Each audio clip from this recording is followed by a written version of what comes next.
जी हाँ, नमस्कार साथियों। इस समय की बेहद बड़ी खबर मैं आपको बता दें कि जैसा कि साथियों आप सभी को पता है कि साथियों राजस्थान में 25 नवंबर को साथियों विधानसभा चुनाव होने वाले हैं।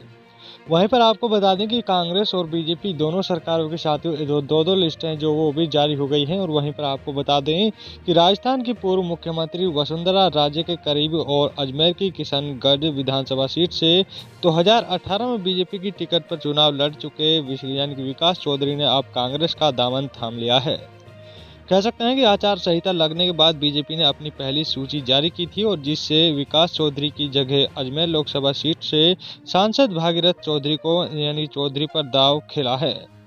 आपको बता दें कि इसके बाद से ही विकास चौधरी ने निर्दलीय चुनाव लड़ने का मन बना चुके थे। और जबकि बीजेपी की लिस्ट में विकास चौधरी का नाम नहीं आया तो किशनगढ़ में कह सकते हैं कार्यकर्ताओं को संबोधित करते हुए कहा यानी कि विकास चौधरी ने भावुक भी हुए थे।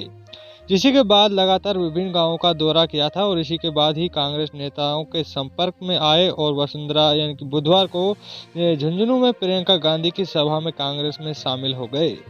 वहीं पर कह सकते हैं कि विकास चौधरी ने वसुंधरा राजे के खास करीबियों में शुमार हैं और कह सकते हैं साल 2018 के विधानसभा चुनाव में भारी विरोध के बावजूद राजे ने विकास चौधरी पर दांव खेला था। हालांकि विकास चौधरी चुनाव हार गए थे, साथ ही चौधरी को टिकट मिलने से ही बीजेपी नेताओं और कार्यकर्ताओं में भारी विरोध हुआ था।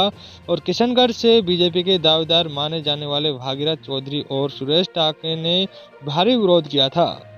आपको बता दें कि सुरेश टाके ने तो निर्दलीय चुनाव भी लड़ा और वो चुनाव जीते थे, लेकिन चुनाव हारने के बाद 5 सालों तक विकास चौधरी सक्रिय रहे। जहां पर वसुंधरा राजे के अजमेर दौरे के दौरान जो दमखम के साथ अपनी मौजूदगी दर्ज कराई थी। और कह सकते हैं कि सुरेश टाके ने निर्दलीय चुनाव जीतने के बाद पाँच साल तक सरकार को समर्थन दिया था, लेकिन कांग्रेस ज्वाइन नहीं की। और इस बार सुरेश टाके बीजेपी में शामिल होने की उम्मीद थी, लेकिन बीजेपी द्वारा टिकट नहीं दिए जाने से सुरेश टाके यानी कि कह सकते हैं कि खपा हुए और निर्दलीय चुनाव लड़ने की घोषणा कर दी है।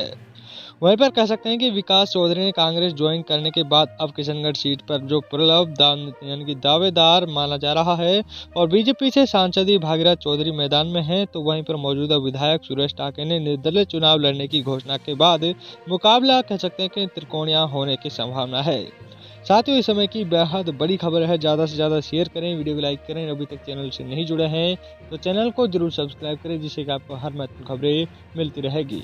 साथ ही में आप हमें कमेंट में जरूर बताएं कि साथियों आने वाले विधानसभा चुनाव में आप बीजेपी को चाहते हैं या फिर से कांग्रेस पार्टी को देखना चाहते हैं। हमें कमेंट बॉक्स में जरूर बताएं। धन्यवाद।